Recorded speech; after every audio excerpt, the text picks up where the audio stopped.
together by combining historical, climate, food, and economic data so you can make informed decisions as we shift into a new era. Here's what was, this is what's coming. Our world is never going back to 2019, so what will the new era look like? And most importantly, what is immediate that will affect the pocketbook and the outlook into next year so we can all get ready? Thank you for joining. I'm your host, David DuByne. Right along here with Ransom Godwin tonight, every Thursday night, Revolution Radio streaming across 10 different platforms. Thanks for joining us wherever you are. You can see humanity is being collectively lied to. I look at these stories today and I see they're trying to tell us why wildfire smoke smells like plastic. And it's not just in one location, it's the entire planet. So you're telling me the entire planet's makeup of wildfire smoke from stuff like trees and bushes and grass now smells chemical and plastic.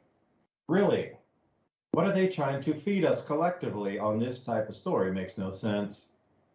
When you look at malaria from the mosquitoes, where genetically engineered mosquitoes were released, and we have now malaria outbreaks in the same places where these mosquitoes were supposed to stop any waterborne or mosquito-borne illnesses, yet it becomes the epicenter of a malarial outbreak. Exactly where they were released. Are we all witnesses in the stars, the movements of the heavens? I think we are. We're back in another cycle. Got to distract. You can't let the energy upgrade sweep through humanity, because that would mean the breeding stock for the elite class would disappear. They'd be stuck on the planet mining their own gold with their bare hands. Ransom, thanks for joining. You can tell everybody about your news if you feel like it. Exciting days, or we just keep zooming on the no slaves for the elite class, and they'll have to go back to manual labor again. I've been doing a lot of manual labor. No, I got another newborn, so we're ecstatic about that. We're pumped about that. We got her home. Everything's healthy and legit, so we're happy about that. I was, just reading this article, speaking of mosquitoes, that I knew would be up. The news media is faster than like ever. I mean, when you realize that the power of artificial intelligence is running the news cycle, you understand why there's no gap anymore between the time an event happens, between the time that the official narrative or story or even the truth comes out versus everybody wondering, are things continually a coincidence? Are my lying eyes deceiving me? But anyway, here's a article from Newsweek. Florida malaria cases spark Bill Gates conspiracy theories. Just what you were talking about there. And what they're talking about is... Wait a second, hold on. The mosquitoes were from him? I didn't know that. I just knew that there were a bunch of GM mosquitoes released, and then there was a malarial outbreak. No, there was nothing mentioned about Bill Gates in the article I was reading. It was just like, GM mosquitoes were released, and then suddenly there's malarial outbreaks. Are you serious?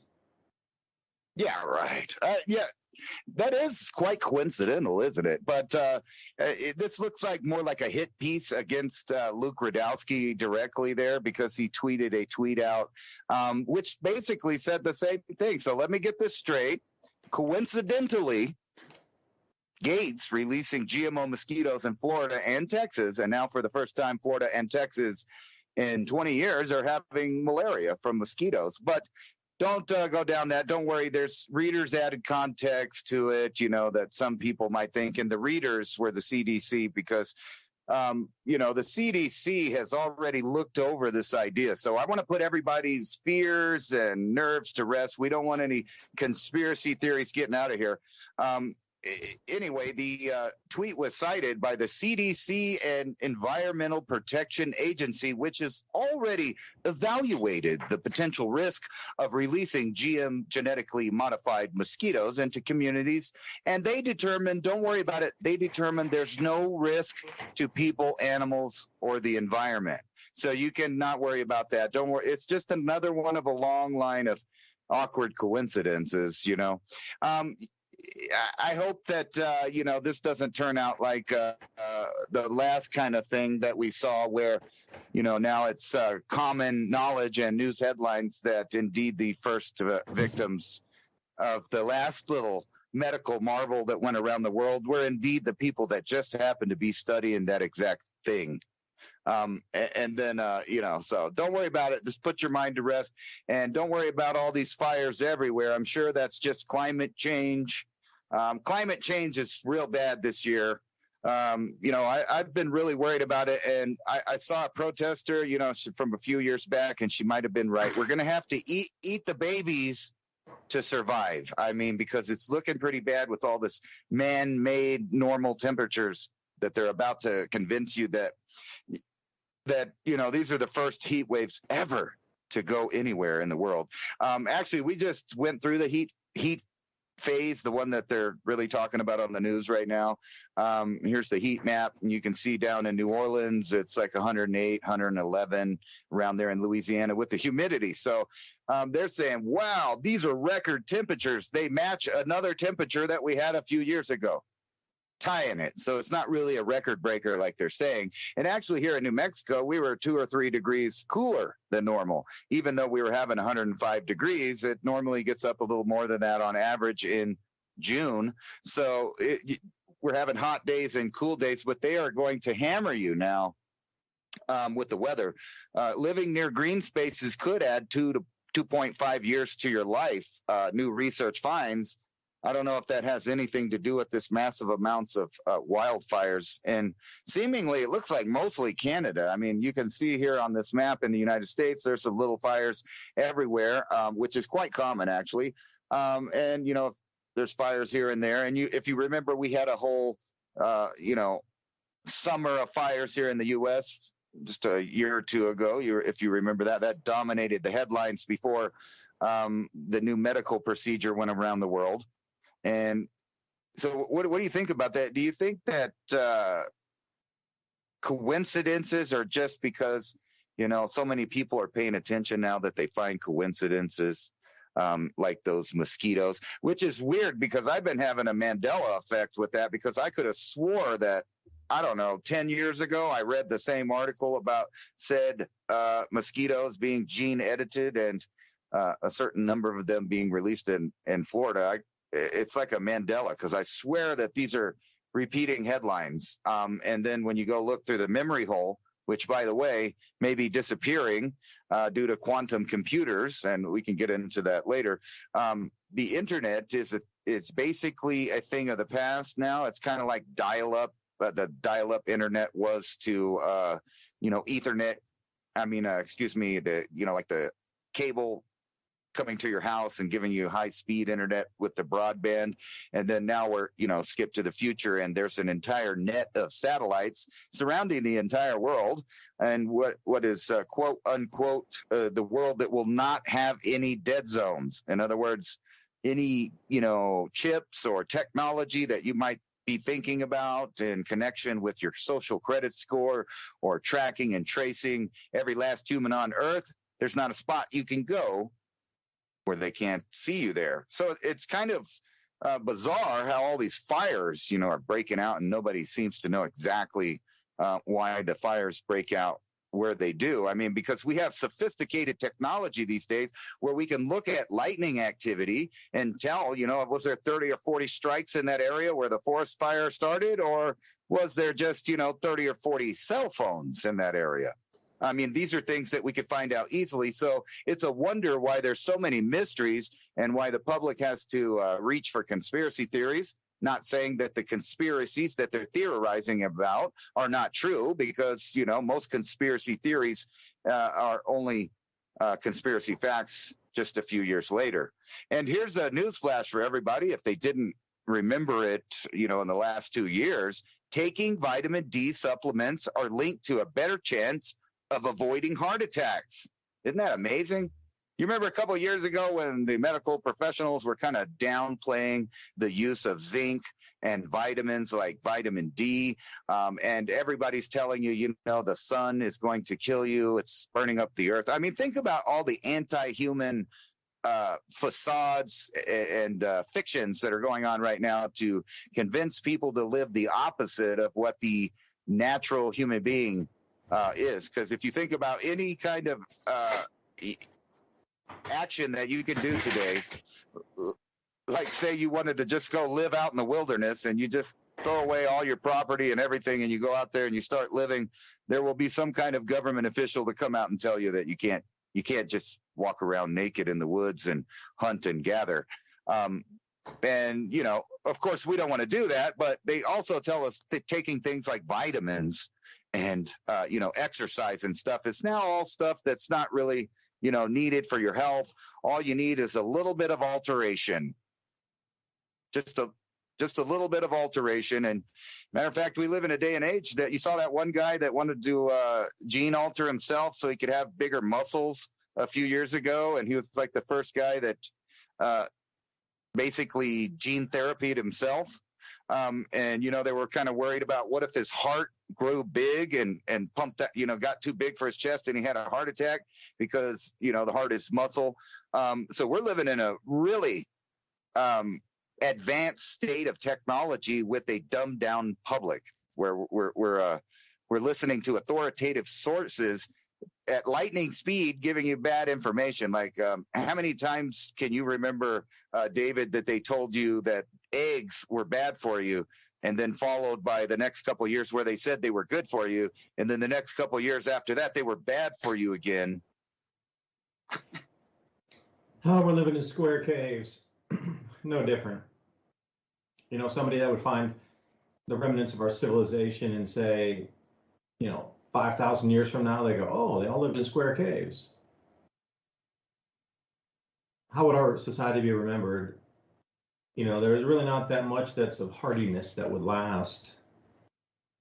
They might find a nuclear reactor laying around. They probably just find the fuel, and that would probably become a deposit for uranium mining anyway, because you just have to wonder what is found in veins that might, you know, decompose over time, or electrical input into that system, plasma discharge in that same area. Suddenly, whoosh, you got a melted field of it. It gets covered by some sort of cataclysm, and then, hey, there's uranium mining in this area, dense deposits. Gee, were those the old reactors that we were looking at? Because, you know, you say the last 3 years wasn't that bad for global warming and climate change, because we were in the third straight La Nina cooling period of the Pacific Ocean. Now, the Pacific Ocean is warmed back up again. We're going into El Nino, which has effects on crop zones across the United States. All the traders know about it. If you're involved in agriculture, you actually plan for it, or, you know, take advantage of it. Or there's more rainfall, less rainfall. We didn't hear much about the whole climate thing for the last 3 years really pushed on top of you, because, you know, I think there was a switch of last 3 years of different information being pushed on the public, because the global warming couldn't be. Like, if you knew the cycles and you knew the third La Nina, well, temperatures are going to keep dropping and dropping and dropping. There's really nothing to make headlines are. Now, suddenly, did you notice in unison, everything quit in the last, you know, 2 to 3 months, and then suddenly the entire planet is on this El Nino / global warming thing again? Well, I encourage everybody out there, if you're on a computer right now and you're listening, go to this website called Polar Portal.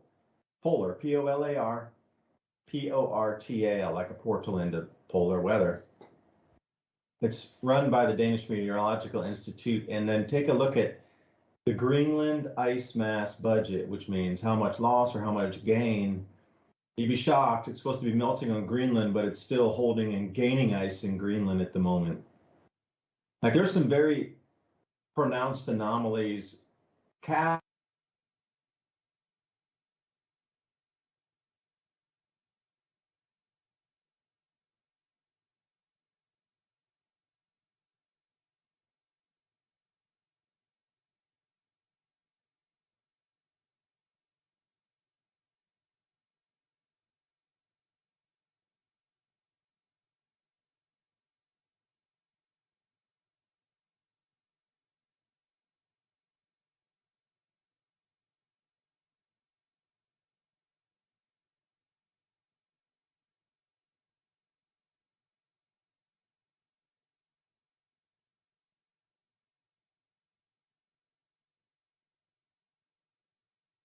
Are we having technical difficulties?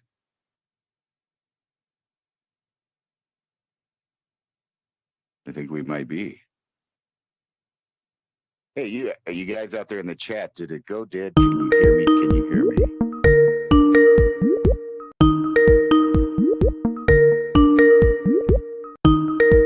What happened here?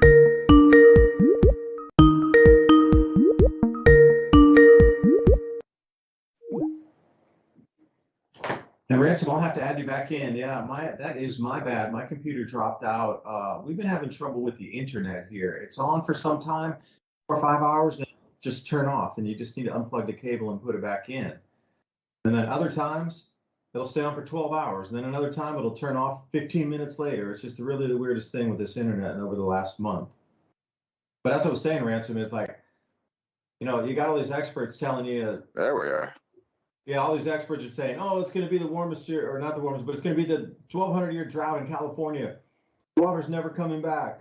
We're going to have to move out of California. And then, you know, a couple of years later, literally less than 2 years later, all-time record snowfall, snowpack, massive floods everywhere, massive 5th, 6th arc storm filling the reservoirs from what was considered by the experts as drought, 1,200-year drought in California, to overflowing where they need to actually empty the water out continuously into the ocean because there's too much in every storage facility across California, and the entire West Coast is at 100% plus. And just 2 years ago, they said, oh, you're going to have to sell your house and move because it's going to be a 1,200-year drought, and it's the worst drought ever, and it's going to be a drought. And we're still listening to these people. I mean, Ransom and I sitting here coming up with way better calls on what's going to happen with the climate compared to these people who still get airtime. And how many claims have we heard? Oh, there'll be no more sea ice this year, that year. There'll be no more sea ice 2009. There'll be no more sea ice 2013, 2019, 2018. Oh, we got 5 more years of reprieve. Oh, this and that. I don't care how much money you give. You're not going to change the Earth's systems. And, you know, half the planet is still running away, developing their economy. So if the Western nations decide to cut to zero, the other half of the planet is just going to keep chugging along and still going to add 50% up there. And there'll be, if every Western nation goes to zero output, it still means that there's still 50% of that is still going to be put in the air because the other half of the planet is going to be like, whatever, you guys live in pig slop. We're going to build some new houses and have cars and have fun, bro. Get on the airplane. We're going to the islands. Or are you going to sleep out in the straw with the pigs in the back because you decided that you needed to go to net zero? Sir, you ain't coming on our private airplane. Except maybe to polish the wheels or something. But the third La Nina in a row, well, and that was, I can't remember where I got cut off, but you know, you got to think about how the narrative switched. You know, 3 years of consistent messaging for the last 3 years.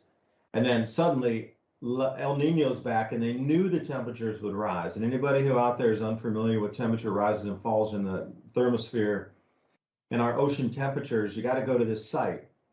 Dr. Roy Spencer.com. Doctor, like Dr. Roy, R-O-Y, and Spencer, the name, drroyspencer.com. And he runs the University of Alabama, Huntsville, and puts out the monthly tropospheric temperatures, lowest tropospheric temperatures. And you'll see routinely, every time there's a massive El Nino spike, well, the global temperatures rise. You should see that 1996 spike. So that's already an established pattern that when El Nino's back, global temperatures spike. When La Nina is here, if you take a look at those same global temperatures over the last 3 years, we were below the 30-year baseline for temperatures, below it. And you didn't hear many people talk about that because that totally threw the narrative out of. But everybody was too busy with whatever for the last 3 years, so you wouldn't even have noticed it, even if it did make news, because everybody's so terrified of everything else going on that there would have been no. Hey, by the way, have you noticed these temperatures have not risen, but they've actually dropped below the 30-year averages? Globally, for the temperatures, we're below the 0 point now. The Earth's actually cooling. But then again, it's a cycle. La Nina brings in global surface temperatures that are cooler because the Pacific Ocean is cooler. Now, they can't really come that clean. They keep saying El Nino and Nino, but they never really explain the mechanisms of the cooling on the La Nina side either. So even though they're saying and showing the cycle out there, they don't dissect it. They don't break it down easily enough for everybody to understand that the El Nino heats the oceans. Why causes global warming or warmer temperatures around the globe. And La Nina is an opposite and inverse because the deeper water is being pulled upward because of the pressure difference. And The oceans cool. Pacific Ocean cools, and that in turn cools the planet's temperatures. So the Pacific Ocean is a huge driver on, global temperatures. So if you already knew this, you could just ride the pattern with the news like we're seeing right now. There's nothing abnormal about this at all. I would encourage you to, take a look at the British thermometers that aren't included in the temperature set, say circa 1840, 1860, that 20-year era. The temperatures, according, were warmer than they are today. British Navy was doing a lot of traveling. You got to think British Navy, 1800s, early 1900s, were all over the planet consistently with trade routes, dragging thermometers everywhere. But since the record doesn't go back that far, sorry, anything that's prior to that doesn't count for some reason. So see, this is another fallacy in the whole climate debate is you're only allowed to use information in the satellite record, and you've been funneled like a cattle into a chute with that one. You can only use from 1979 to present. That's it. That's the gold standard. It's satellite data. And then you go further back, and you got like what things they call thermometers. And if you go further back, you get things like pressure readings. You can still catch rain in a cup and see how much it rained. That's called gravity. That's always here. But anything that's outside that established, say, 1880 forward doesn't count in the whole climate debate. They never want you to look back in further cycles. And when they do find anomalies that actually ping and are, blow away today's records, oh, that doesn't count. That was in the 60s. They couldn't measure that. That was a different time. There wasn't as many people. That was just a one-off thing. That affected that town because everybody was in that one town, and there were no other towns in the whole world except that town, and everybody was there, and that's why they were so heavily affected. It's not like today where there's people everywhere. Everybody's got cameras. They're seeing all the stuff now. You got to believe that our predecessors, our ancestors, people before us were incredibly intelligent.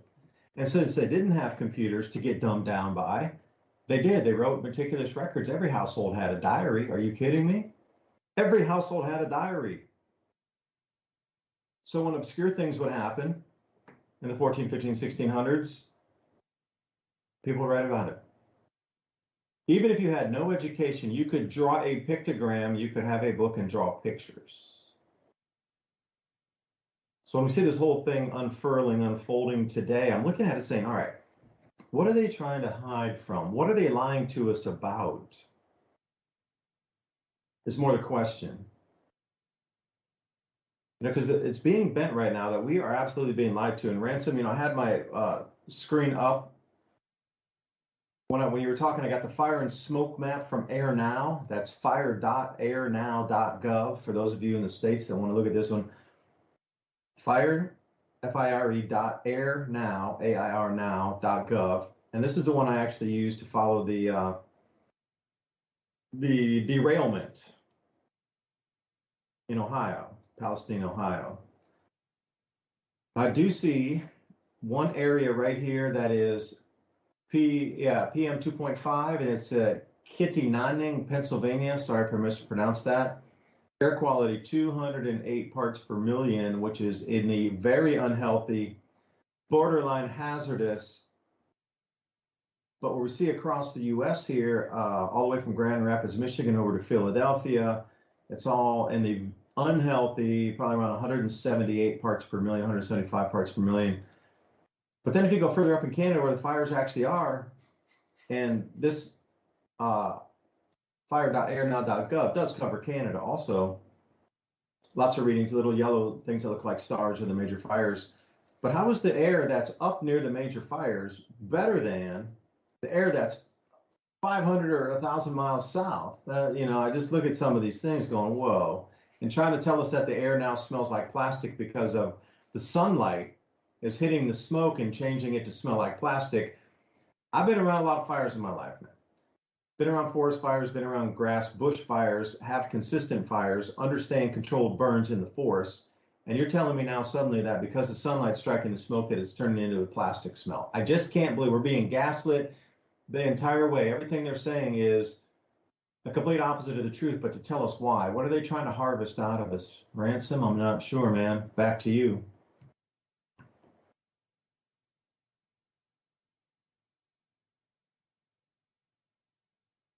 What I think is amazing is that, you know, you read these articles that on its face value kind of sounds like propaganda in the first place. Think it's hot now. This study says Texas could reach 125-degree temperatures within 30 years. So now I'm afraid for in 30 years. But, you know, when you get down here and you actually read this thing, you always read these articles that say maybe, might, could be. And, you know, it's hard to read any or take any article that's supposed to be scientific seriously when they use words like that. But anyway, this is the part I thought was funny. It says the human body can no longer tolerate heat at that level, right? Which is 125. It's trying to tell you that we could at one time, but now you can't do that, right? So you can't live outside. You don't want to be outside. It's like everything that they've been telling us for the last 5 years has one thing in common. That's stay home, stay on the grid, stay connected, and don't travel. Don't travel, don't look up, don't go outside, don't enjoy yourself. And it was kind of like what we were talking about last week. It seems like no matter what the human activity, they come up with a reason not to do that. Oh, you know what? You guys can't be going out there having campfires, roasting your s'mores with your children, just like countless generations have done on this planet. But you can't do that because you're bad for the environment and you should stay out of there. And besides that, the human body can no longer tolerate heat at these levels.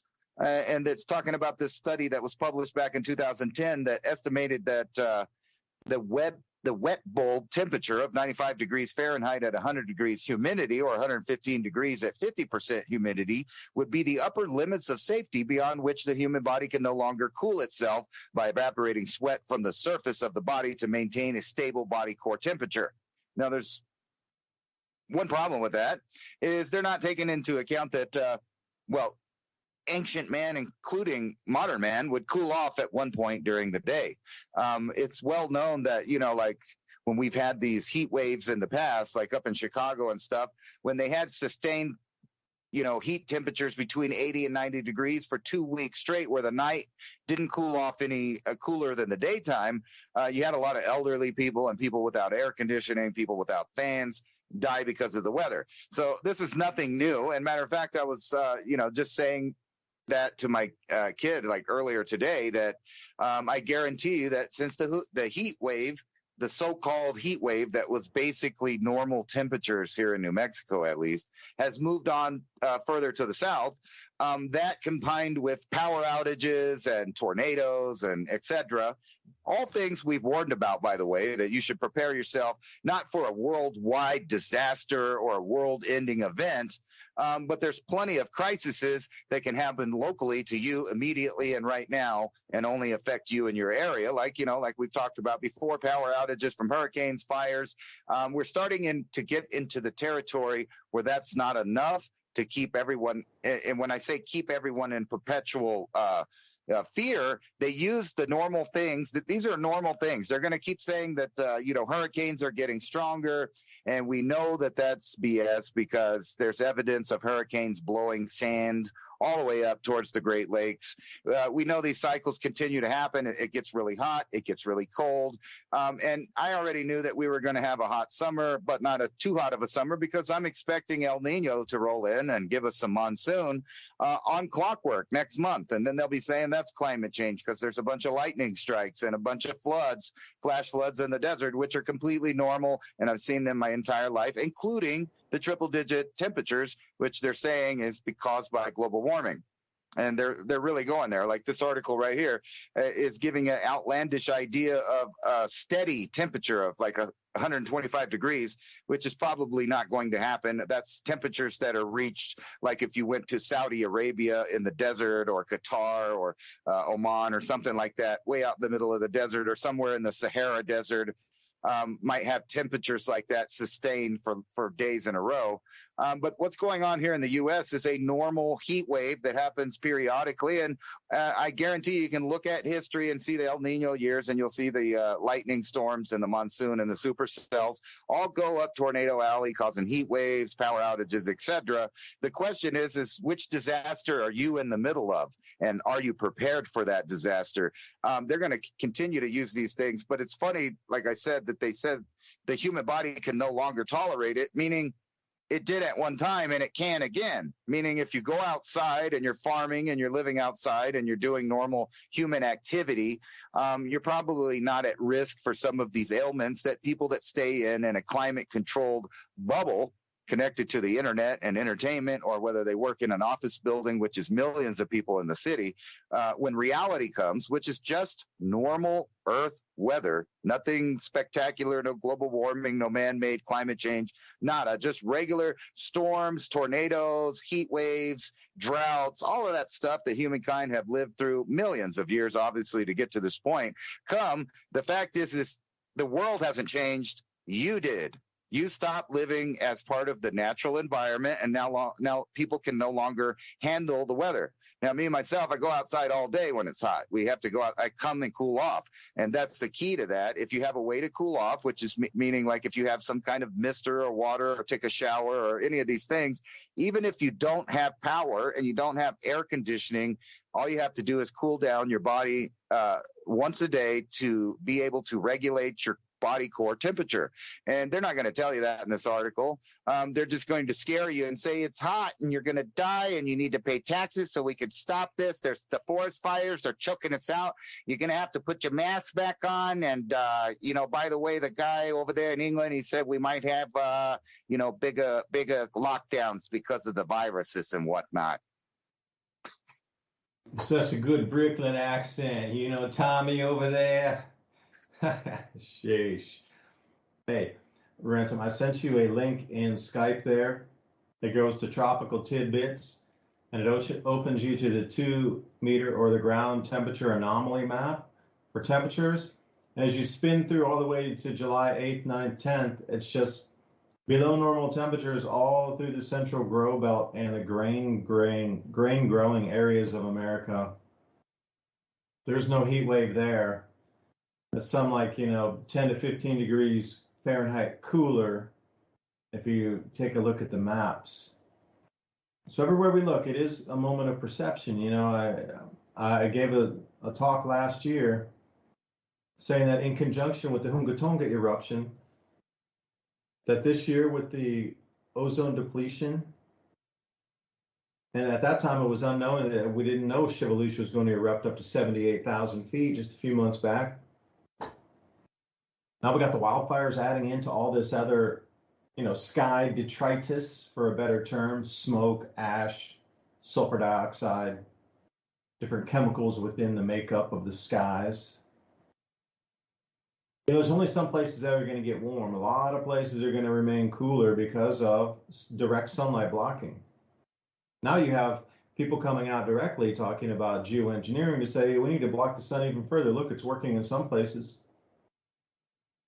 So as this thing goes from warm to cool, and we are coming into a very much shorter summer period time this year because of, like I say, 2 major volcanic eruptions and then all of this extra smoke and thing in the air, from a logical standpoint, things that are blocking sunlight are going to block the sunlight. It might spike in temperatures for a minute, but as we move through, I bet summer ends abruptly and shortly this year.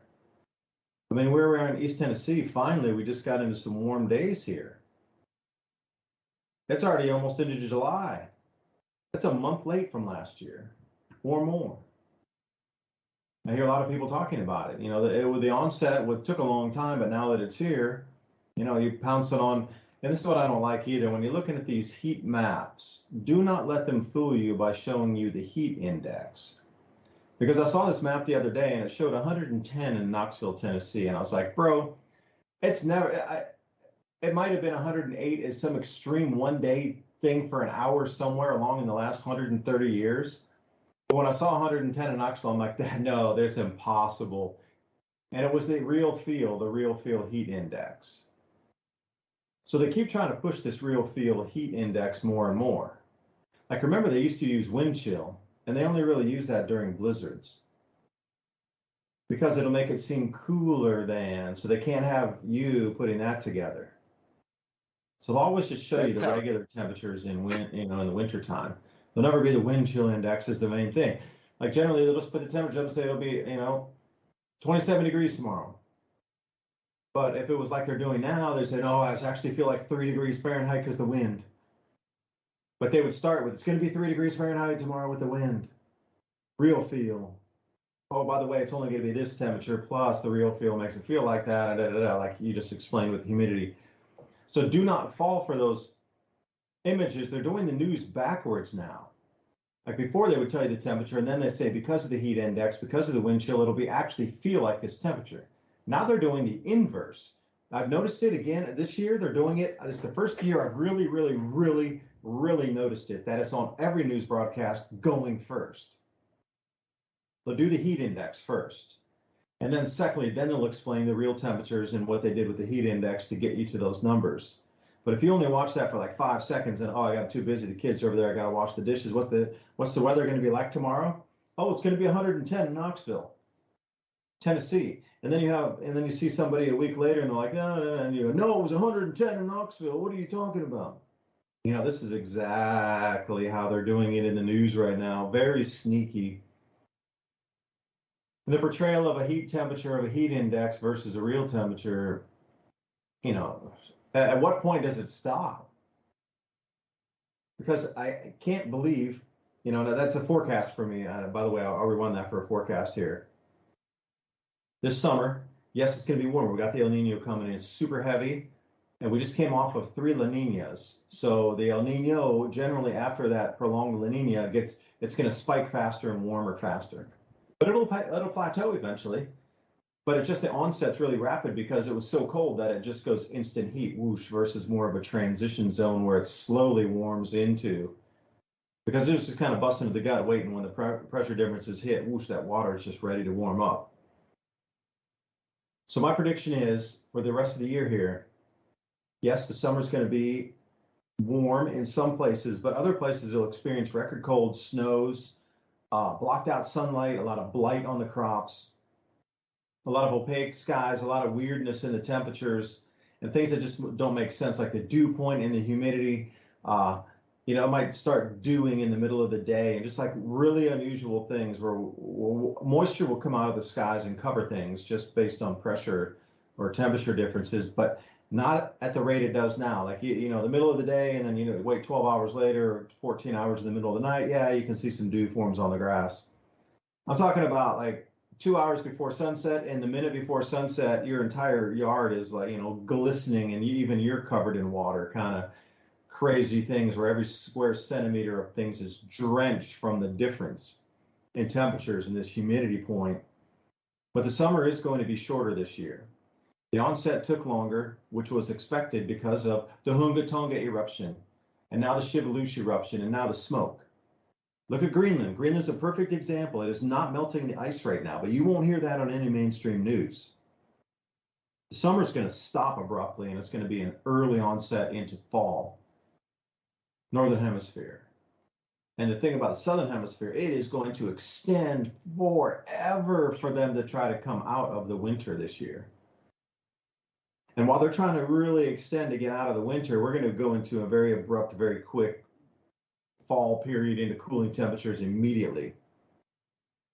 That was no joke when I said, everybody out there, I showed Ransom the tropical tidbits 2-meter temperature anomaly. The middle of our grow zones, our Midwest grain belt, is continuously below normal temperatures going out through here in June. And I'll come back to it. This is off the weathernetwork.com.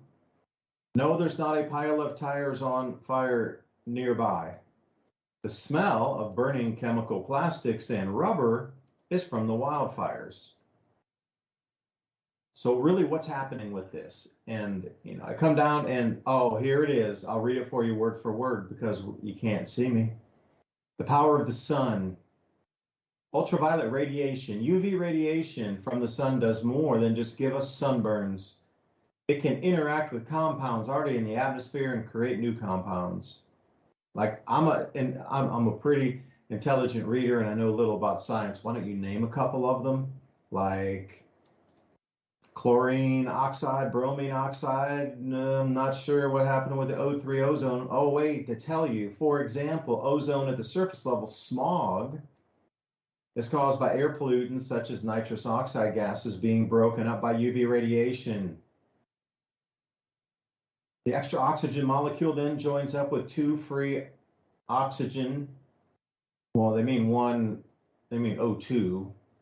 They're kind of confusing. Joins up with the free oxygen, O2. Okay, oxygen, it's a dipole. It needs two to snap together to make the molecule.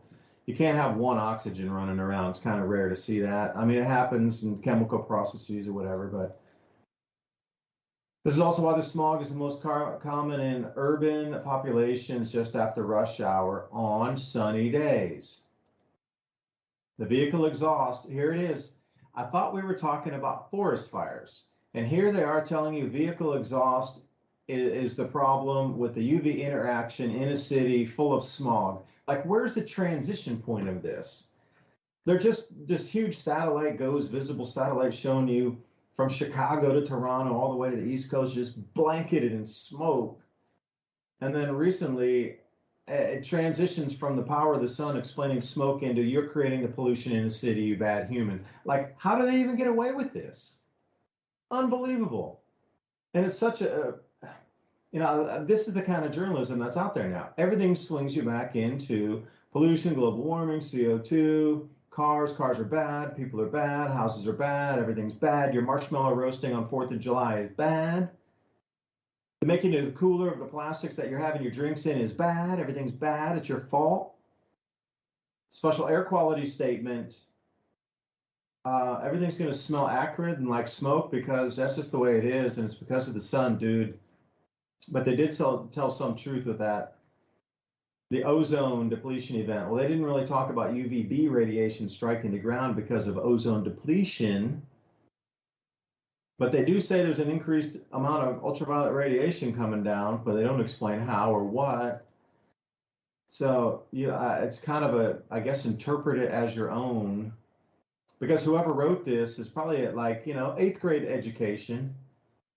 Didn't have the nuances of the science built in, one-sided on the argument about it's all global warming, didn't explain anything about ultraviolet radiation and changes of compounds in the atmosphere, which, if you know anything about ozone, you should know the chemicals that it breaks higher in the atmosphere, different things down into different chemical constituents.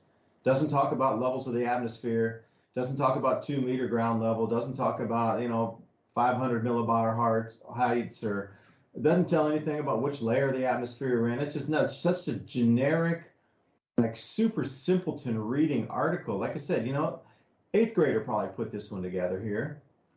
But for it to be on the Weather Channel as a main feature story, you think you would have had an adult come in here and at least read this and say, whoa, you might want to put a couple more snippets of something in here. I don't know. I was disappointed. You know what? You see, Ransom, you just had a new child, so maybe one day you'll just be disappointed and you look at him and you go, I am disappointed in you. And that's the same way I look at this Weather Network article here, and just journalism in general has switched into this barely any information whatsoever. So general, it's just beyond belief and interpretation. And I could take the same article and interpret it in a completely different way. And I sure wouldn't put the heat index temperatures before. It's just everywhere you look, it is, I don't know, we're being collectively lied to. And we're supposed to believe that it's now the truth.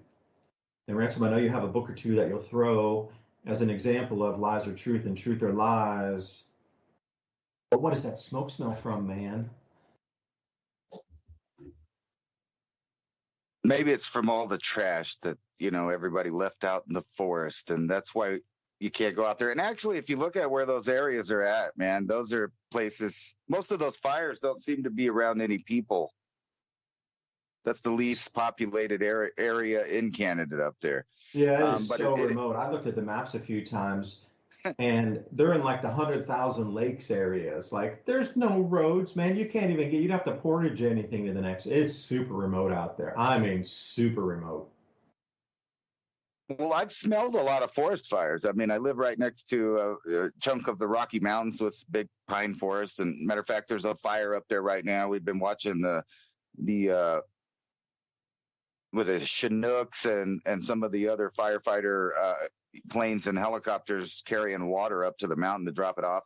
And this isn't the first forest fire I've been around, so I don't know what would cause the plastic smells in there. And it is weird that it's located kind of really far away in an area that just was famous for something else recently. When I was when I'm looking at that map that you sent over here, what is it? This one? Yeah.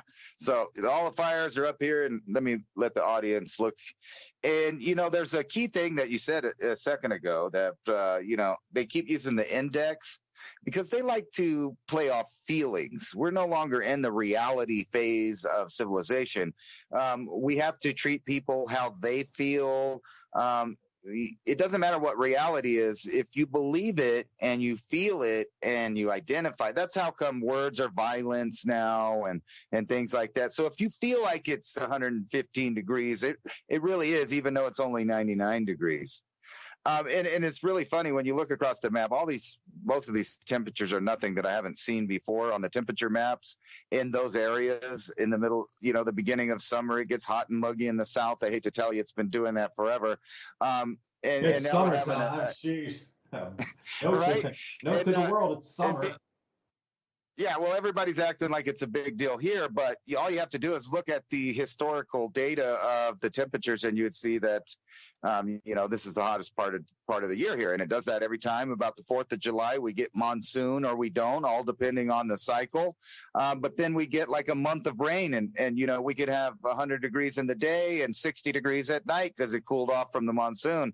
But it is bizarre. If you look at this map, why are all the red dots seemingly right around all of the areas that you would expect smog from cities and a certain something that just happened recently there that put out a lot of stuff in the air? I'm not saying that that's what it is, but I was watching a documentary the other day where they're going around in all of these areas where that certain something didn't even happen, and it wasn't in the area of the fallout, so to speak.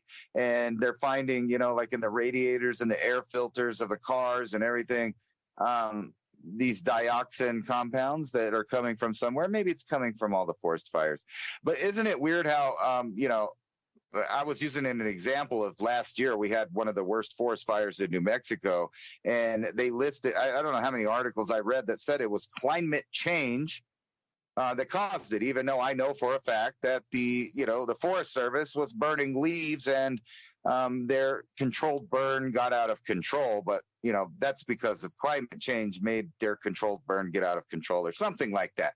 But anyway, we're in the era of fictional stuff. It doesn't matter what reality is.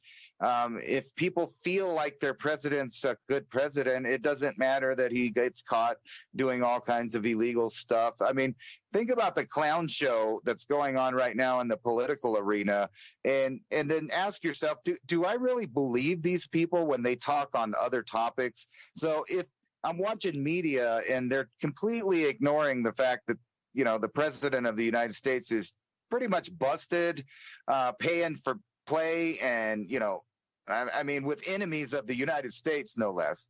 And we're just going to blow that off and ignore it because people don't feel like he's a bad guy. They feel like the other guy's a bad guy. So we're going to have a repeat of the last election here where we get to see two old guys basically argue about who's going to, give us medication better again. I think it's going to be a repeat.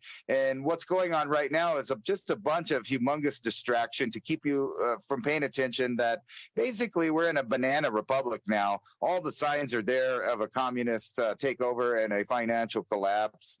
They keep saying the environment, the economy is so great,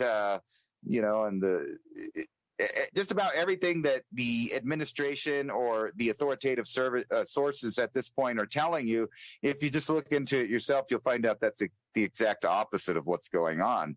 And they need all of these distractions nonstop. They got to have you worried about the heat. They got to have you worrying about the polar ice caps melting, even if they're not. What about the polar bears? Are you still worried about the poor polar bears? You remember years ago they were telling us they're all going to die, they're going to be gone, and now there's more numbers than ever. They're just like everywhere. They're overpopulating. It's like a species that got saved that wasn't endangered. That's what that looks like. You know how we always go to say numbers for you right there, man. I study the polar bears. All right, let's hear about the polar bears because.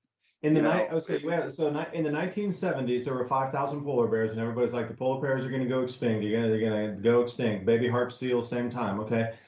So how many polar bears do you think are in the Canadian Ice Service survey? So if anybody wants to follow along with this, you need to go to Canadian Ice Service, and then you go to Polar Bear Survey. Now, Ransom, I'm going to let you guess. So there were 5,000 polar bears in the 1970s. How many polar bears are now from the latest Canadian Ice Service Polar Bear Survey? Give me a guess, man. I need a guess. Throw me a number. 25,000. So it moved in the 1970s from 5,000 to 25,000 polar bears. Now, here's the crazy thing. Only half the Arctic was surveyed because over on the Russian side, they didn't allow the Canadian scientists or whatever they were at that point to go over there.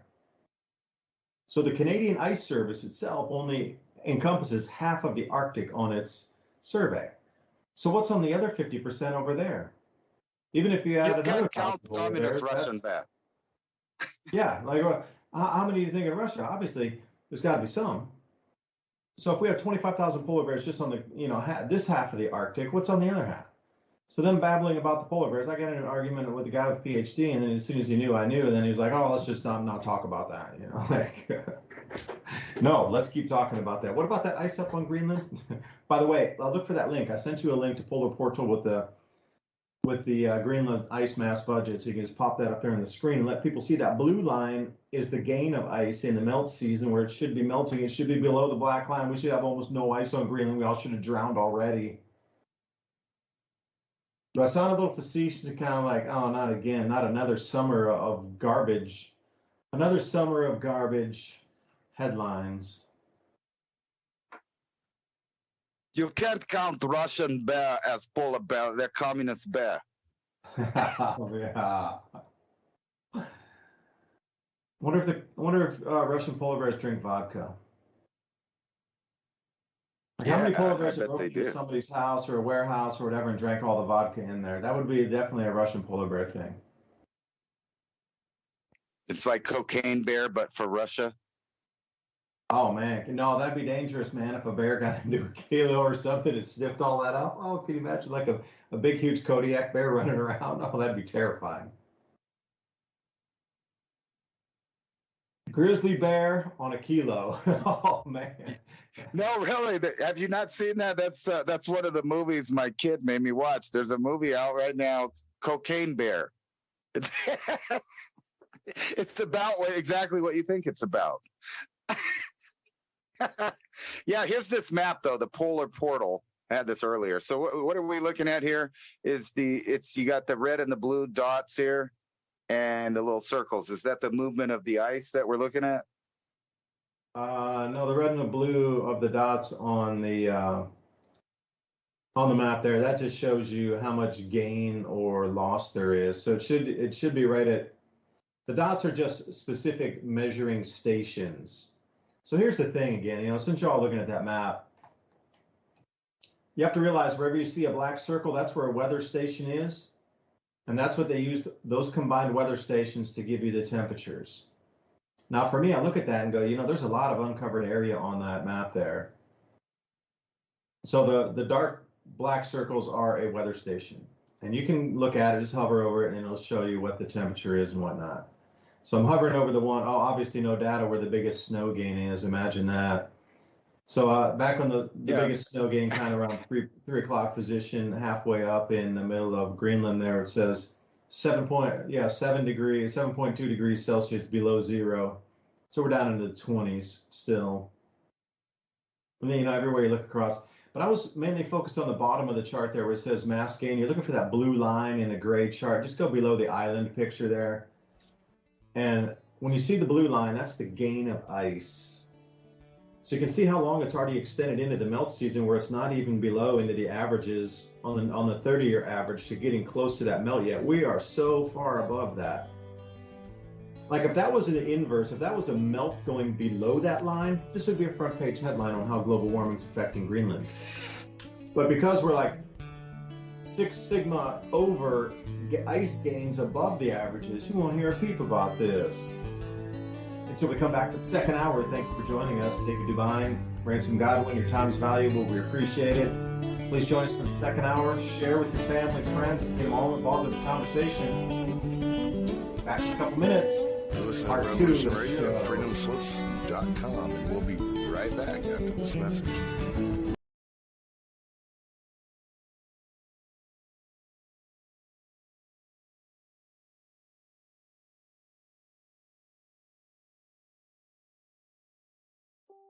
I've never realized a time that was more necessary to make sure you have a backup of food than there is right now. We see all of the food markets going expensive, every item. And some of these items that they offer in these kits are approximately $1.50 to $2 a meal or serving, which is quite a bit cheaper than anything that you're buying now. I'm really interested in the protein pack, because this is where, even if you're gardening and you're not going to have these proteins, but you can stack them back. And this thing has chicken, beef, eggs. So it has a lot of protein that maybe you could mix with the stuff that you're growing.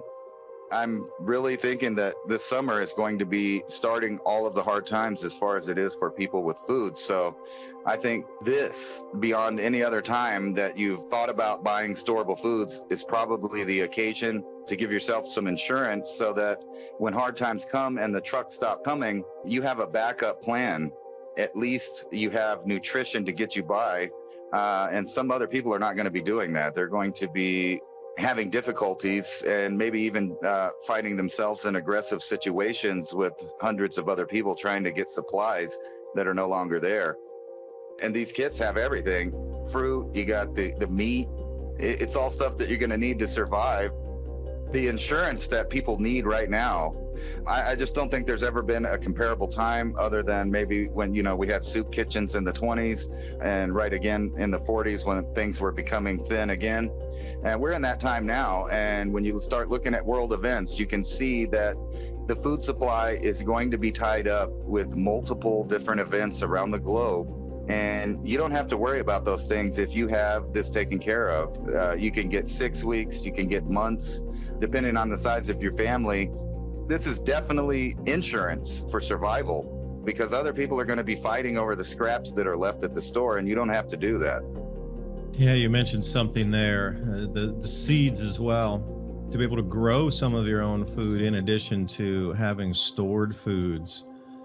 But when it goes down, it is going to go down, and things that you think about it right this second. Everybody's talking about buying gold and silver as a way to hedge against inflation or be able to have something to be able to pay your property taxes in the future. With the devaluation of the currency, well, it will be the exact same thing. Now, do you have enough money to buy an ounce of silver? Perhaps you do. It's the same thing with food preps. The 1 week kit compared to something like a full 6 weeks kit or a 12-week kit. Even if you get just one small minimal thing to add to your stack. I talk to people who prep all the time. It's always about tools, storable foods, water filtration, and a way for you able to store water and filter it at the same time. Because if you can get that closed loop enough, there's always going to be somebody that will help you garden with those seeds. Heirloom seeds is where you want to go. Heirloom open pollinator seeds. Because at the end of the day, when you collect those seeds at the end of your season for growing, you want to be able to store those and then have them so you can replant next year. I think that supply chains are going to start constricting even further. I mean, look at the way that the world laid out. These really incredibly complex supply chains are now starting to fracture in the middle of everywhere. You know, political strife. We didn't even talk about the ozone depletion event that's going to wipe out food production further in the Southern Hemisphere. The tipping point. Humanity's here. We're seeing it everywhere. So how do you protect your friends and family? Because you got to think, everybody has survived. We would not be here having this conversation if people had not survived the last 8,000 or 10,000 years of events that were far greater than what we're going to experience. It just takes a little prepping, a little bit readiness, and I do believe that we'll be able to get through this. You know, when we're talking about these seeds and the storable foods to go with it, you're going to have to probably invest in both of these ideas. When you go through the list of the seeds that they give you, these heirloom seeds, they're the best type of food that you could possibly get or grow yourself. But you have this backup of the food storage that lasts 25 years. And that's heavensharvest.com. Use the code ADAPT at checkout. That's ADAPT. Take 15% off your order. Whatever comes your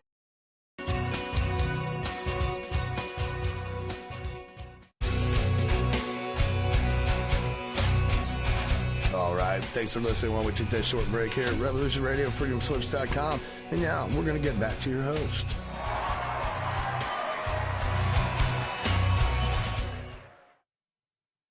And welcome back for the second hour of Mini Ice Age Conversations. I'm right here tonight, David DuByne, along with Ransom Godwin, bringing you through the second hour, talking about, you know, how collectively that we're being lied to as a species, or, you know, just humans on the planet in general. There's something that is being deflected away from in terms of the power we have and something of value that we have that we just don't know about yet. Because the way that we see the world morphing and bending at the moment, it's for a distraction. Like everywhere you look, you cannot come away from the distraction. Unless I leave my phone right here on the desk and then I walk outside into my forest, then the only thing there is the trees.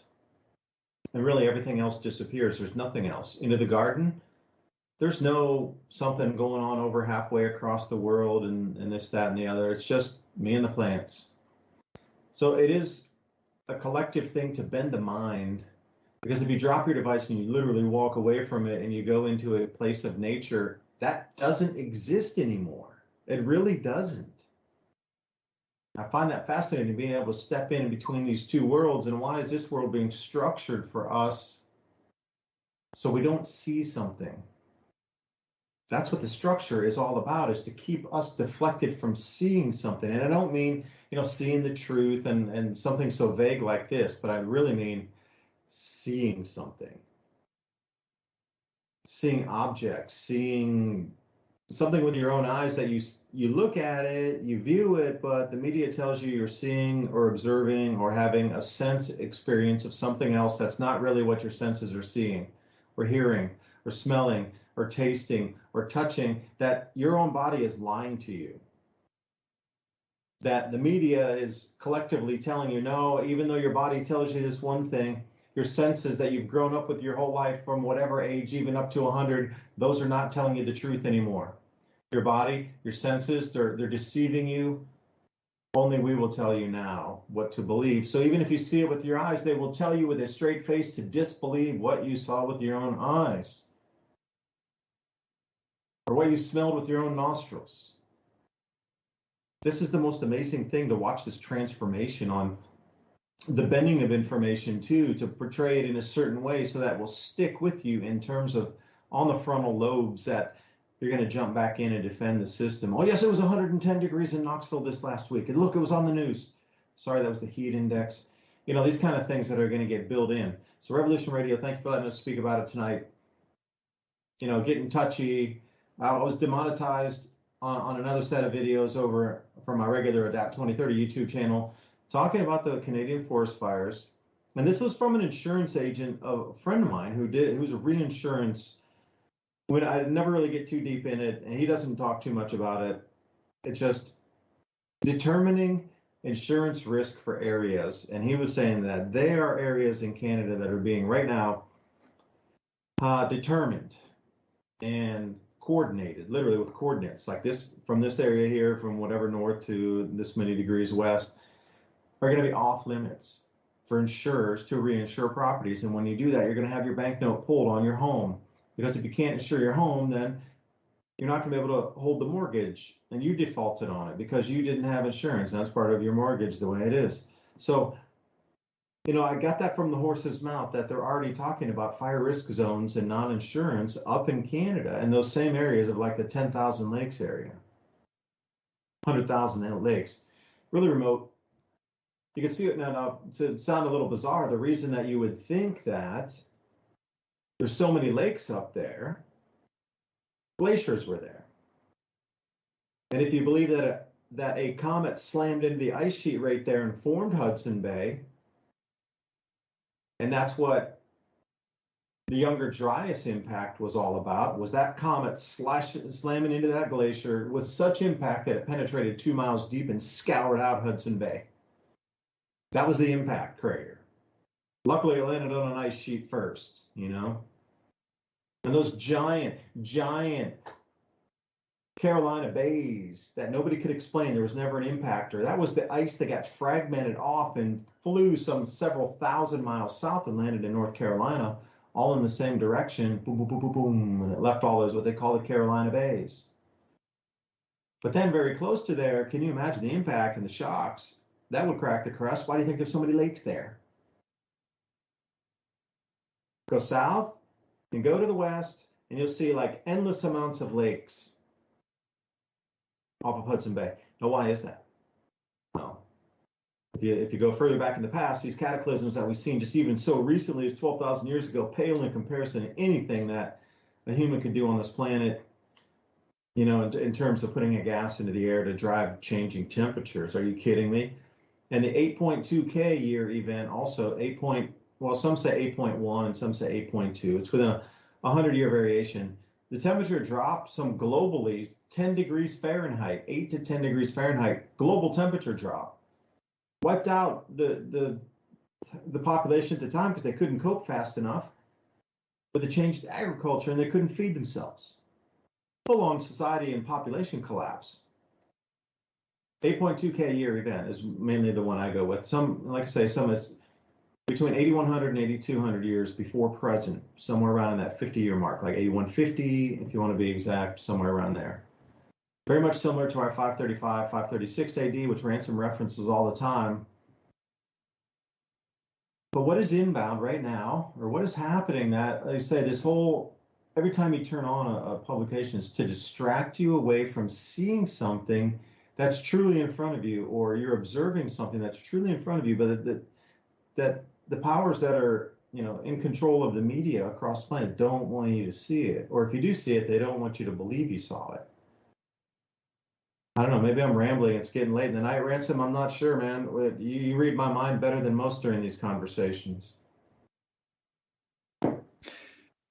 I think it's just all part of this fictional world that they're kind of choosing to give everybody. And then, I was talking a minute ago about the internet being a thing of the past, kind of like they're updating it, and they keep talking about the metaverse. That's because they plan on getting rid of the idea of free knowledge, the ability for people to share that knowledge. That's why they've been cracking down on uploads, downloads, content. And here's an interesting article, in my opinion. It's not about what I'm talking about, but I think it is, if you really think about it. National Geographic lays off the last of its remaining staff writers. And it gets down here and it talks about, bye-bye. Right? So now all of the people that are actually writing or editing these stories are no longer going to work there. And why is that? Because they don't need them. And if you look down here further, it talks about how they're going to fire the last of these guys, but it's okay because they'll piece together stories from this and that, using different stuff, pieced together by different freelancers and editors. You guess who those freelancers are most likely going to be?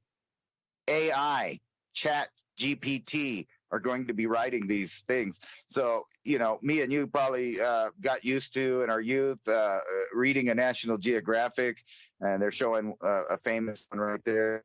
I used to read this from cover to cover, not saying everything in it was good or the truth or anything like that. However, it was written by real people, and real people went out and took photographs, and real people went out and did anthropology. You may or may not agree with their findings about things, but the fact is it's not a algorithm controlling your information. And, you know, when you're looking at the administration of the United States, a guy that has notes and calls on reporters for pre-programmed questions and answers, and I said that on purpose, programmed by who? We don't know. And yes, they are trying to get people to stare into the monolith, kind of like on the Space Odyssey 2001. And that's exactly what they were talking about at the time. It was the silver screen. Now we have more of a monolith these days, and it's this little thing we call an android, or, you know, a bite out of the apple, the proverbial bite into the tree of knowledge. And you can see exactly, like in their icons, what they're trying to do. They're trying to control that tree of knowledge. And this is just one of many, gone with the wind type things, with no more magazines, no more books, no more, newspapers. All of the old data stored in the colleges and different things are on old types of technology, which means that I'm going to circle back to what I was talking about earlier. There are several articles out right now talking about how the quantum computers are going to destroy the internet because they're going to replace it with a whole different way of computing, thinking, and at that point they can censor literally almost like pre-crime ahead of time, because you're computing with 0, 1 and 0 and 1 at the same time, which gives them great computing powers and predictive powers of algorithms that are monitoring, guess who? You, on how you live, what you choose, what you believe, how you feel, what drugs are going out into the public. I mean, think about the massive technocratic state that we live in right now. AI is controlling everything at this point, from veterans' healthcare to your healthcare. And now when countries are putting up the idea of, you could just go to the government and ask them to off you instead of treat you, it makes you wonder why there's so many, deadly diseases or conditions that make people terminal in the first place. But now they're offering another in a long line of depopulation tools to the public. Now, at the same time, they're just keeping everybody distracted so they can't think of these big ideas. Now, I'm not going to say there was a certain group around in the 30s and 40s that happened to use a certain compound in their compounds to make the workers lethargic, but not too lethargic, not so lethargic that they couldn't understand how to do basic remedial tasks like push a button or crank a lever or do something like that. They needed them to continue to work, to be the automatons, the robots. But they were so lethargic. Oh, yeah. Well, they had this certain thing, but we use it everywhere here now. It's like everywhere. You can't go anywhere without a municipality dumping that same compound in the water to keep the public lethargic. Now, think about this also, and I'm a big advocate for the cannabis plant, and I believe in it. It has a lot of uses. We could save the world with it. All of that's not, just a meme. It's true. You can make food from it. You can make oil from it. You can make plastics. You can almost the limitless stuff, hemp creek, et cetera, et cetera, et cetera. Not to mention the medical properties of it. So, they made that illegal, but all of a sudden they want it legal. And these are in the same, and I'm going to say leftist because that's what the states are due. So they have the most crazy of the cultural revolution ideas going on, but that's okay because, they got a water supply, and they also have, a lethargic store on every corner. And like I said, I'm not against the decriminalization, especially, or the legalization of the cannabis plant to be used in any way you want to use it. But it seems ironic to me at this specific time in history.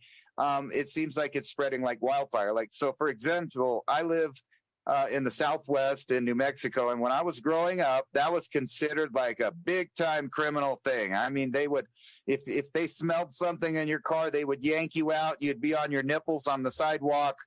They'd be patting you down. You'd have guns pointed in your face. They would search your car. They would treat you like a dirtbag, a criminal. Now there's a dispensary about, I don't know, every block or so, like 15 or 16's popped up in the last year. So on every corner, it's like if you've ever seen the movie Boys in the Hood, they're talking about Compton and why the local area has been, destabilized on purpose. And he said, well, look around. You see liquor store, gun store, pawn shop. It's like that here, except for now they've added a couple of more things to destroy civilization and culture. So now you got a pawn shop that's still, taking all the inherited wealth because people are pawning it to go to the other stores. Now you got a liquor store and a dispensary and an abortion clinic, and these things are all in a row. Like they're going up faster than that's the only places to get jobs, it seems like now.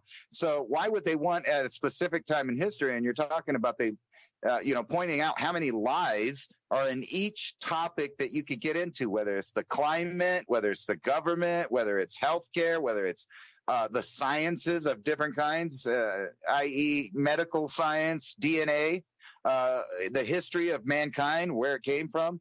When you look at all these topics, all you find are complete fictions and lies, and it's right in your face. So now we're coming to that era where at the same time they're allowing the public to be lethargic in a legal way, from the natural world, but also not to mention all the pharmaceutical drugs that people have been eating for years, SSRI, reuptake inhibitors, the list goes on and on, opioids, and all of the different destabilization campaigns that are associated with even them, like the Middle East wars, or you could pick Vietnam, you can go on and on.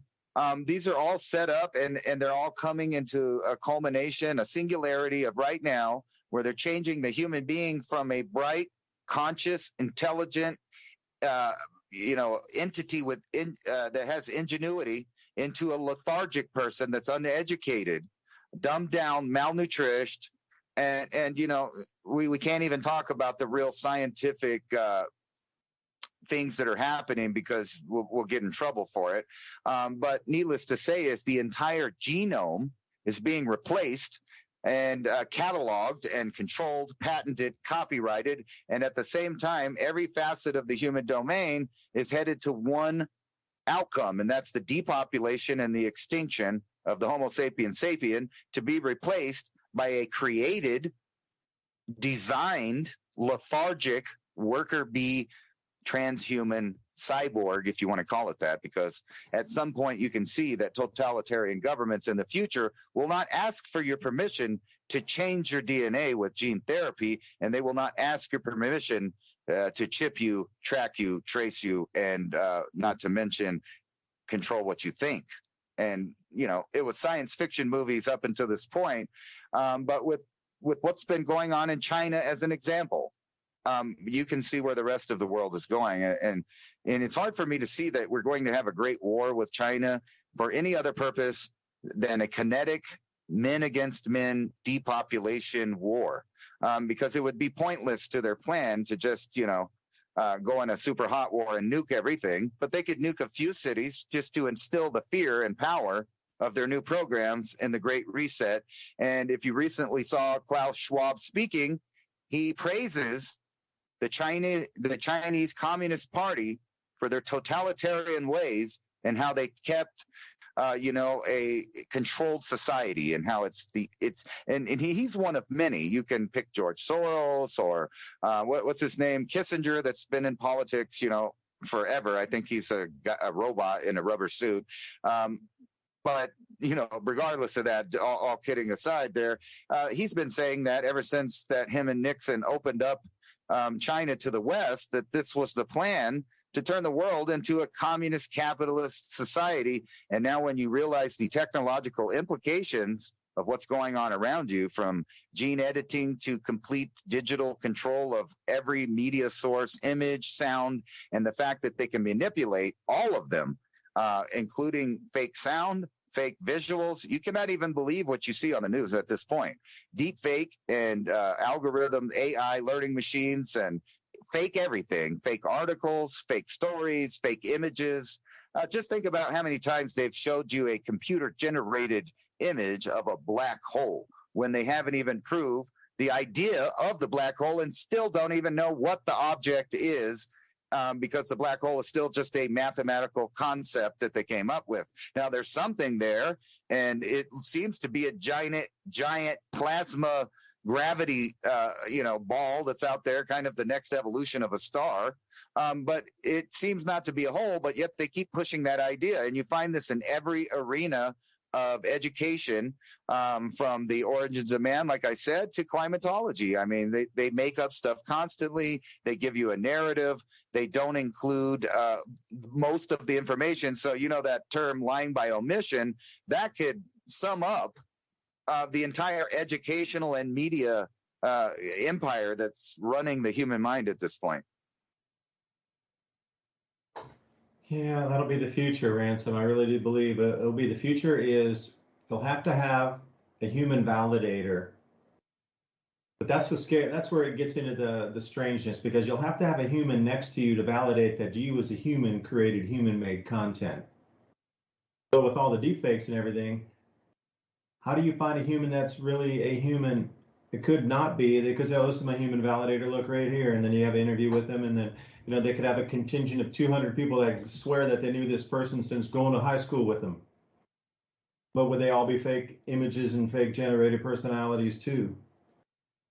Now, sometimes I look at this world, and even though I heard this before, that the world you constructed, the world that exists around you, is from you, and you alone created it.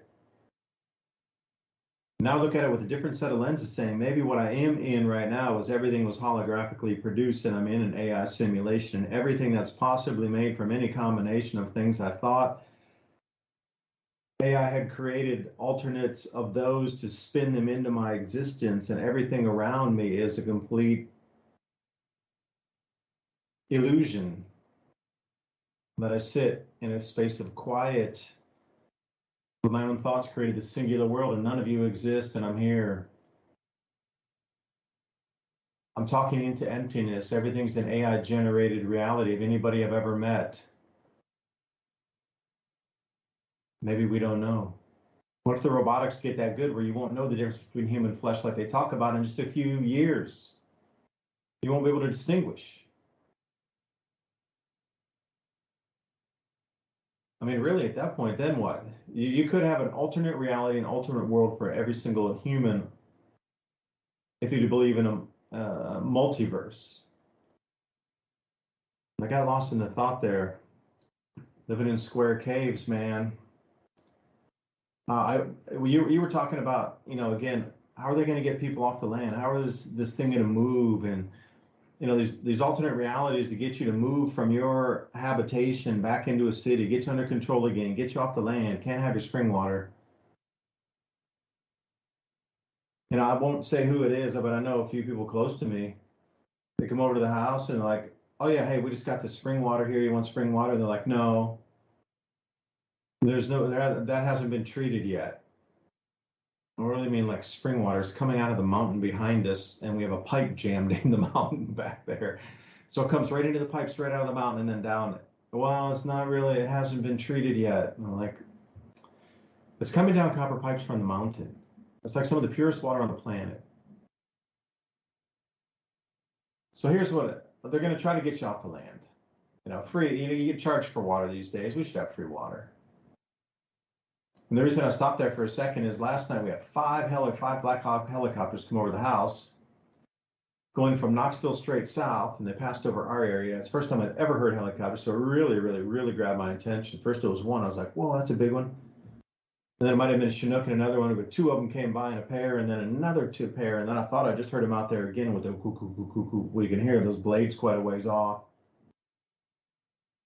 But that was strange because they had red running lights on, and you could sort of see them exactly from the side, but as soon as they twisted even the slightest bit, boom, they disappeared. So getting people off the land here. This is something that's going to make news, and I'm just going to give you a glimpse here into what's happening. So if you haven't seen, our corn prices have spiked, wheat prices have spiked. We're at 100-year low in wheat production. So, food's going to get more expensive as we cruise through our year here. But here is a person they bought. The person's name is Thomas. in 2015 bought 80 undeveloped acres, meaning forest property, in rural southwest Nebraska. Now, you hear Nebraska, you think they'd be farmer friendly right away. So how are they trying to get this guy off his land? So he's got 80 acres out there. So the EPA sues this guy saying, oh, you clearing your land. You ruined part of an estuary that was never marked as a set-aside sanctuary estuary. And he's like, no, it was just a bunch of overgrown invasive species that I was clearing, plus all the deadfall made wildfire hazards more hazardous. So I wanted to clear all the deadfall and clear all the invasive species as defined by Nebraska as an invasive species into our state to eradicate it from the property so it doesn't spread any further. So they said, oh, because the property was adjoining to the Platte River, that you destroyed wildlife habitat on their own property, clearing decayed trees and an invasive species, and they were fined $300,000. 300 grand. So the EPA says, we will absolutely see your lawsuit in our in-house investigation. And he sued the EPA and he's like, nope, not doing an in-house investigation because you're the ones who charged me. You're the ones who have everything against me. And you have your own quote unquote lawmakers within here or some sort of oversight body within your own regulatory organization that is then going to go against us. And we're not going to do your in-house silliness anymore. So they are suing the EPA to get outside to a regular jury of peers. Because being judged by employees of the same agency making the charges against him seems a little absurd to me. Because the EPA is a for-profit organization funded by our government when there are shortfalls. The EPA is there to fine, like a bad police officer, to fine you on July 4th, going 2 miles an hour over the speed limit because it's a revenue generator. EPA is not your friend. They're not there to protect anything other than big business and get you off your land. So this is another thing. So does that mean anywhere that any of us ever do any kind of stream work, then suddenly you're destroying something of a habitat? Because they could use that on anybody that has property anywhere in the country. Literally, oh, well, this went into a tributary further down into the stream and then down the stream, but you destroyed that part by putting a rock wall in there and it wasn't naturally filtered by the willow trees and whatever else was up in there. They could really pull this with every single person who has a couple acres and keep pulling the same trump card over and over. So the charge from this guy was the EPA says to him, we're going to levy you a $300,000 fine. And the accusations are dumping dirt, dumping rock, converting a culvert, cutting down trees, and dumping what they call spoil, which is a mix of sand or anything that you'd use from a backhoe and dig it up. That's not just one particular, not just sand. It's not just topsoil. It's not just rock, certain kind of river rock or whatever. Spoil just means it's a hodgepodge and a mix of everything. Okay, that's what happens when you clear property. And this guy was specifically going to cut down the trees that were fire hazard. And see, this is where it gets really gray and kind of murky. The EPA is finding this guy for actually doing and improving his property. But somehow, because an invasive species was involved with something that was an unclassified swamp, basically, they claim it was 5.7 acres of wetlands, which was never defined as a protected wetland area. But again, you can see how deep these actions are going. Okay, this is going to be a landmark case because if the EPA wins on this guy, and they will not let him have a jury of his own peers, that's just what he's suing for, is he's like, I don't want to have your in-house judgment, charges against him in-house, and then the PLF attorney, whatever it is. If this goes and he's not allowed to have a jury by his peers, the EPA will use this on every single person out there too that has ever done any land work on their property as a way to do the exact same thing. Just start fining every landowner across the planet, or I should say here in the United States, excuse me, tens of thousands to hundreds of thousands of dollars. Can you imagine if they do that for millions of landowners? They just start going, okay, 10,000 slap here, you move the creek, 10,000 slab. Oh, you bulldozed that hill because there was too many rock and you couldn't plant a vineyard there or an orchard. Oh, 100,000 over here. You put a road up through the forest, and that forest had some sort of drainage that you put a plastic pipe in there to stop, and you reverted that. They could really go down granular with anybody who has property at all. So I can see this as being one of the next big moves. The non-insurance of homes because of fire, this is the thing, it's newly designated fire risk zones.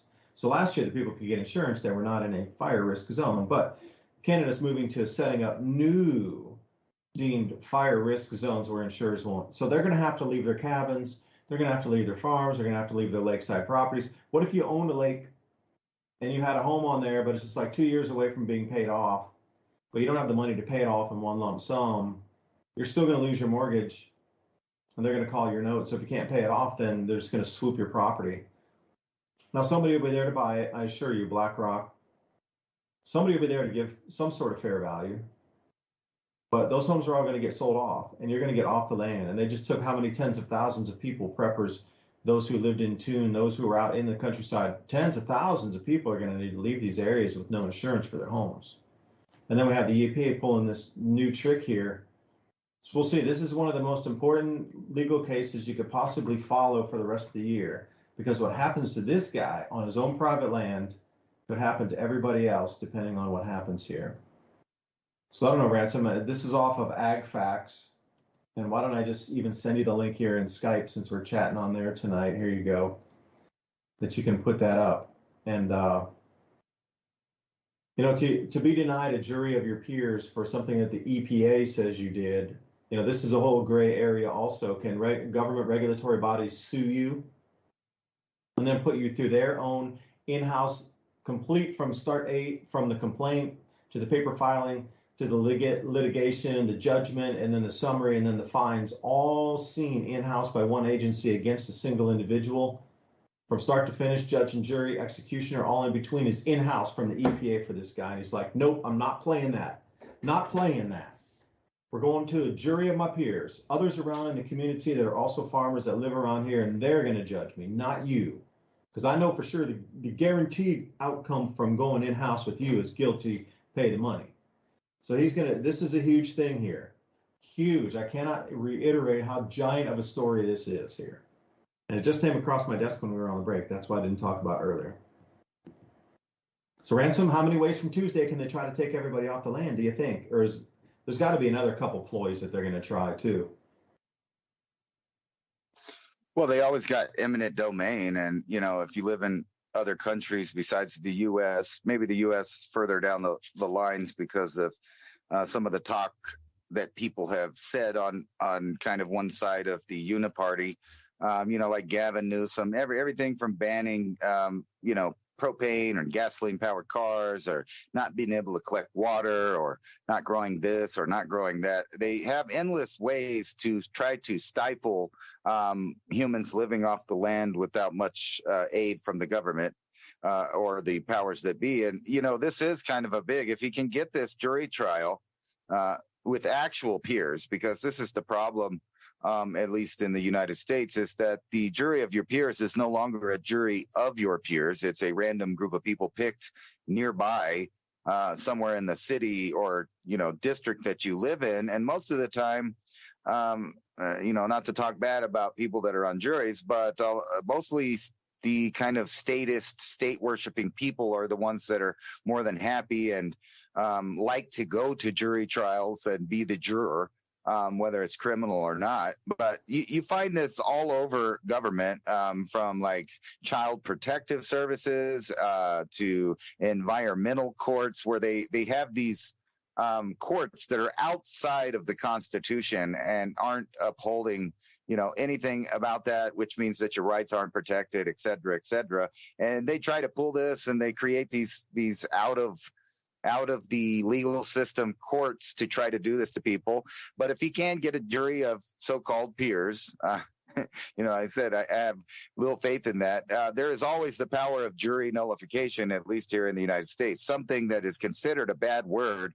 And as far as the government's concerned, this is terrorist talk. But in our Constitution, it gives the juror a lot of power. Matter of fact, it's more power than an elected official or a lawmaker, in the sense that they can nullify a law. They can get rid of the law, saying they don't recognize the law, it's unlawful, doesn't make sense. Jury nullification and the power of the juror is the most powerful form of government, at least in the United States, where you get to not only judge someone's guilt or innocence, but you also get to judge the law.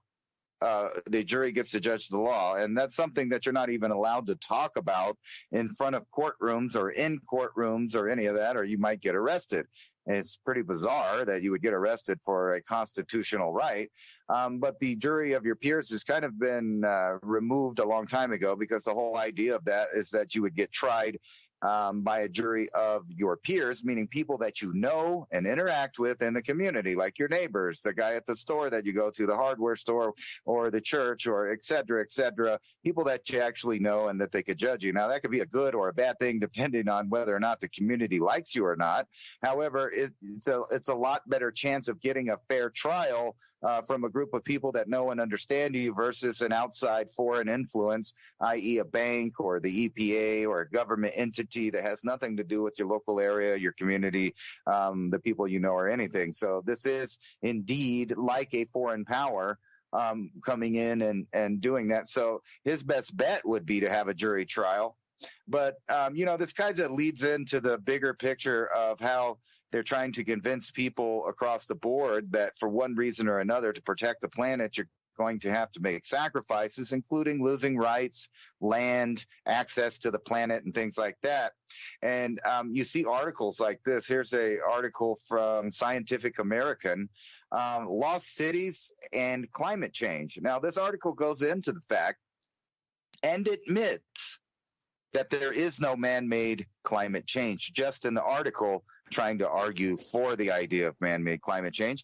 But it gets into the Cahokia civilization and how they came to power because droughts stopped, because the climate changed, pulling Arctic air down, later making droughts and probably fires. And, the whole civilization kind of collapsed, but then it came back when the rain came back. And actually, at times, I know for a fact, some of these Cahokia sites were completely flooded out, not from drought, but from floods. And this whole article points out over and over again, kind of kills its own argument. The climate change is real, and it's cyclical, and it has nothing to do with man doing it. So everything from droughts to freezes, just like what I was saying before, these things have happened. They're going to continue to happen. But you can kind of judge kind of what's going to happen by listening to people that pay attention to the cycle. Like Diamond at the Oppenheimer Ranch is a great person, like geologist, stratigrapher. He knows the cycles too. DuByne, you've been talking about these cycles forever. So it's not like something that you can't go find out from your own educational experience and go find out, well, what are the cycles? What was it like?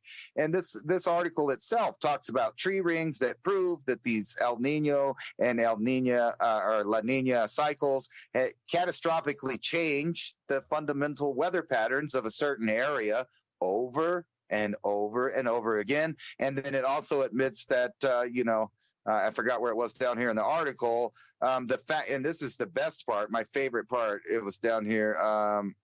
Where was it? Where it actually talks about how these changes were caused by the solar output and also volcanic output, which are tied together. And you can speak to that even better than I can, of how the sun and the output from the sun is directly correlated to, here it is right here. These changes are attributed to some combinations of natural, internal, climate variability and externally forced changes from the solar activity and increased volcanic eruptions. Their effects were profound, right? Well, obviously, and they're also profound now. So when you hear people talking about the magnetic field collapsing, solar cycles, sunspots, et cetera, there might be a connection. I'm not a scientist. I'm just saying. You are a scientist, man. Don't fake it. You're actually one of the world's best researchers on petroglyphs in the American Western region. Yeah, we all have our talents, but I mean, you have something. I would love to go run around with you out there and, just chase petroglyphs all over the place and, match those up with graphics and understanding of plasma geology and plasma physicists that can replicate the same petroglyphs in a plasma laboratory in their experiments, depending on how much voltage is put into the system and the output on that, and, interpreting that and meeting with some of the indigenous there that highly respect you because you understand what their traditions were telling and what their forefathers told and left on the rocks as warnings to the future and the warnings to us right this second. Like, you guys interpret that and understand it to the point that they, of the original peoples, understand that you understand. And that's what the category where you're at, where it's like huge respect there, man. Huge. Once you get on that level, there's no faking it when you get there. You understand that knowledge or you don't. And you either understand a witness of the stars. And I actually do have this book. Somebody gave me this book. His name was Bob. And thank you, Bob, if you're listening. It's called A Witness to the Stars. And I got the first book, and it was sort of biblical references about stars and what energy is and trying to explain Berkey currents through biblical terms about flows of the heavens and, these types of things. Well, there's some images here in each individual star sign. They have the Southern Cross, and how navigators through the ages would use stars. And then they talk about the sextant and how that got, and then it goes into, then it gets into the biblical references of different, zodiac signs. And going through the book again, there's only one, Aquarius is the only one that shows the pouring out. The Aquarius is the only zodiac sign that shows a Berkey current actually coming out of it, flowing into Pisces or striking the eye of the fish in Pisces. If you go through all 12 zodiacs, it's the only one. The only zodiac signs. That's it. And it's called Witness of the Stars. So, when there's these planetary alignments or there's some sort of geologic feature that could have been plasma struck from space lightning, this sort of thing. The ancient stories, I delve into that too, but you start to see there's a cycle coming back. I mean, it's so clear to see. I look at it as the cycle is going to do what it does. I mean, is it an energetic cycle? It has to be some sort of energy. Now, is it a tuned down energy or an amplified energy? And it's going to be accompanied by magnetism / electromagnetism because it's a change to our system. So what that means is the input to the system is changing. And it has nothing to do with you. It's not CO2. It's not you. It's the sun. But it's actually not the sun at the same time as it is, because that amplification or decrease in flow, whatever happened to change into the system, I'm just going to leave it as change, is from elsewhere. That's what Aquarius is showing, the pouring out, this, energetic flow that we're getting into now. The sun's responding to that current flow from another part of our spiral arm of our galaxy. We're just passing into it now. See, it's always there. It's just our solar system isn't in it in its orbit around other stars all the time. We come into it, we come out of it. It's no different than winter and summer. These seasons change, they're regular. We know when they come. It might not be the exact time. It might be a month earlier, a month later, 2 weeks, but it's generally around that time. And you start to see signs when the seasons are going to change. Well, it would be no different than if our solar system revolving through the heavens comes into times when hey, there's going to be an increased flow into our star that we're just generally heading into a more energized region of space. We'll simplify it. You're heading into an energized region of space that's actually in a bound current of positive negative arc, but you know, it'll flow through space, and it's 800 years long of our time spinning through this, or it's 12 years long of time of moving thousands of miles an hour through the space in front of us. But that current flow is always there, and it's more energized, and we are just going to pass through it, and it'll be a 12-year journey for us in our solar system time. But as we transit into this thing and move in and out of it, the entire system, from the star to the magnetism off of our star, the Earth's magnetosphere, our poles, which have moved even further, even since our last conversation last week or 2 weeks ago, the poles have moved further. I mean, the change in the system. Okay, so you know it's here again. You're the ruling families who've had this knowledge for minimum 12,000 years, and we'll just keep it super simple, right? Since the Younger Dryas, you know, somehow previous tech got carried over. Your families still have it. You're rolling through the last 12,000 years. Well, you know, we're into another cycle right now, and it's getting to the point where it's no longer hideable. I mean, you just can't. This is where it comes into. They're trying to have you disbelieve what your eyes see. And this is in front of us. You can't logically say that all these things are happening and it's just because they're happening.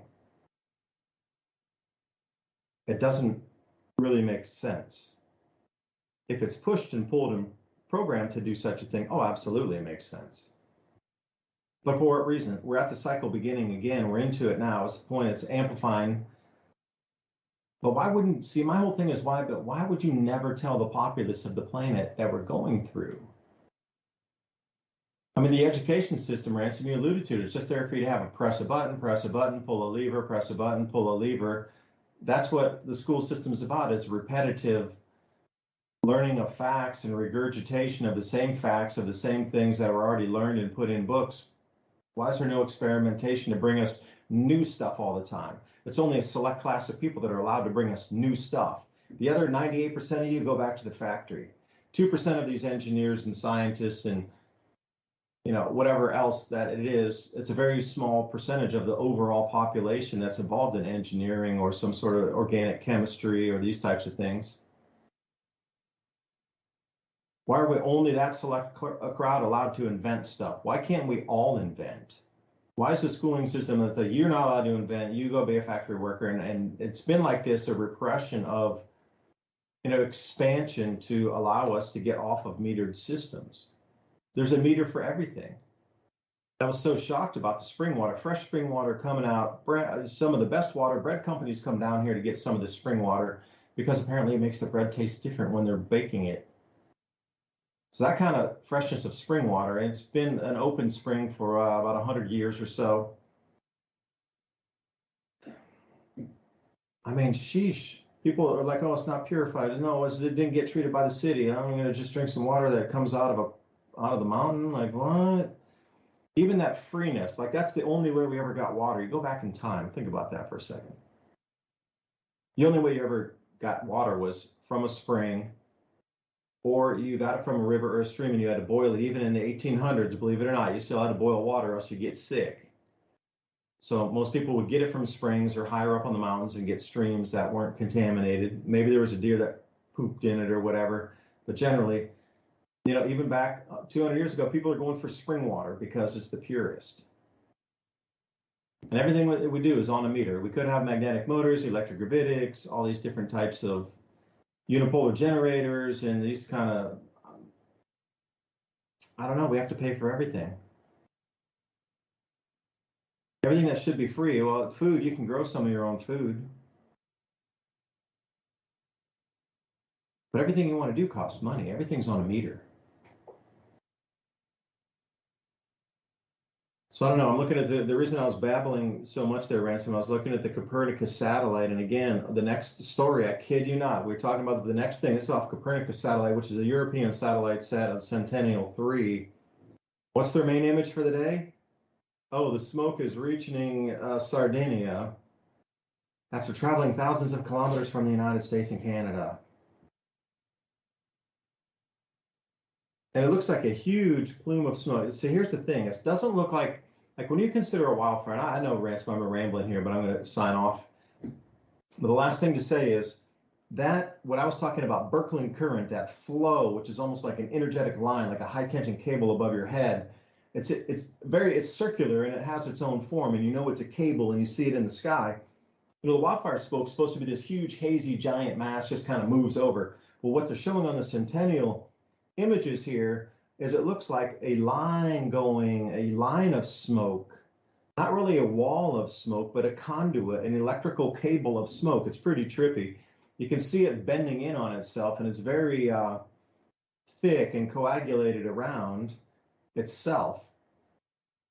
It's really just a rope of smoke coming across, not even that big wall of what you would consider smoke from a forest fire, which is trippy when we're talking about current flows.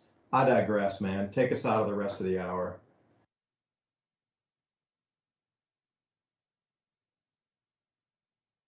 You know, I was talking with the people in the chat, and they kind of gave me an epiphany. I spent some time a while back talking to Jordan Maxwell, who just passed away, I think, last year. But he talked a lot about how all of civilization is kind of hidden behind these different layers of education, understanding of the different hidden languages that we talk on a regular. And most people don't know, like, where sayings came from and why we use certain words to describe things. And one of them he talks about is the entire flow of money, and how the entire idea of that is based on maritime law. And, you also have, legal proceedings, and everything's tied up there. You have to, pass the sandbar to practice law, like the flow of money. And, when you're out of money, you're underwater, and all of these things. It kind of goes back to maritime law, which regards the water. And all countries have always participated in maritime law. It's the law of the world, being a water world, but not only being a water world, extending into the fact that human beings need to drink water to live. We're made out of water. We're born into water. So to speak, we're birthed just like a boat into the ocean, and we go to the doctor, to get the birth. And these are the kind of little things that he would point out, that the little hidden things in our language. But, talking about that, it kind of gave me an epiphany that me and you and lots of other people point out that we have changed ages. From one age to the new age, which is Aquarius. And we talk about the old phrases and sayings like beware of the water bearer, which is found in the Bible. And there's plenty of other references pointing out to this time period of a time of caution and, worrying about what would happen. But I was just thinking, maybe the water bearer is those people, these rulers, these legalese speaking, people that are behind the scenes, the shadow people, the bankers, the lawyers, these type of people that initiate the legal system on everybody, that comes up with these rules, regulations, mandates, etc., that are forced upon a supposed free people in a free civilization, but not really, because you're all under these things. And what gives them all power is these agreements that go back into antiquity, i.e. maritime law and the agreements of the ocean, the laws of the water. And it's funny, maybe that's what they were really warning us about, is this changeover into time.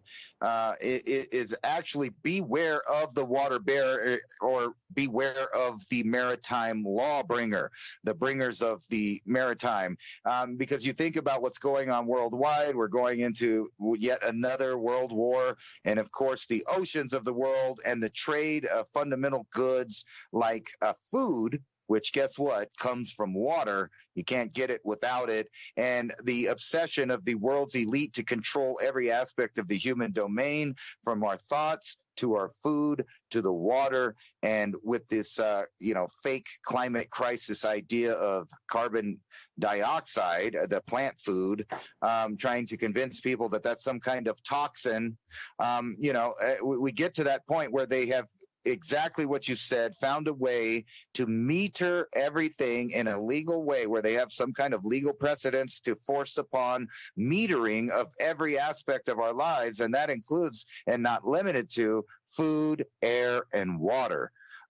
So we are there, the bearers of the legalese system or the maritime law, kind of are in cahoots to control the entire world, and we know that. So I know me and you talk about this over and over again. It's time to do a counter-revolution or a renaissance era of human beings that begin to actually read books, think for themselves, have critical thinking, deductive logic, and a community of these people that interact and help each other with ideas, inventions, know-how, from growing food to cleaning water, all of the necessities of the human domain that we have, moronically given over to the powers that be to control these things for us as kind of like a daddy figure to take care of us all and worry about our food, water, and air. It's kind of time to take back that, but not just that, kind of the ether or the air of knowledge.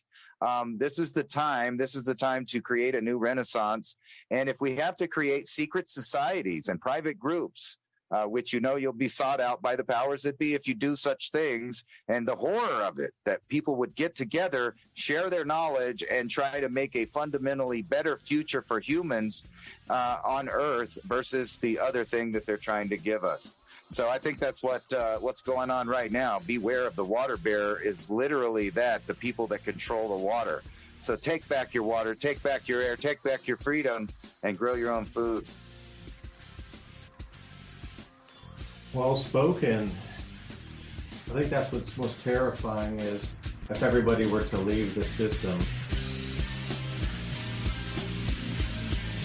Imagine if everybody grew their own food like the Victory Gardens and supermarkets. Revenue dropped 40% and we're all growing our own vegetables. See you next week. Big DuByne, Ransom Godwin signing off. Thank you for listening to Revolution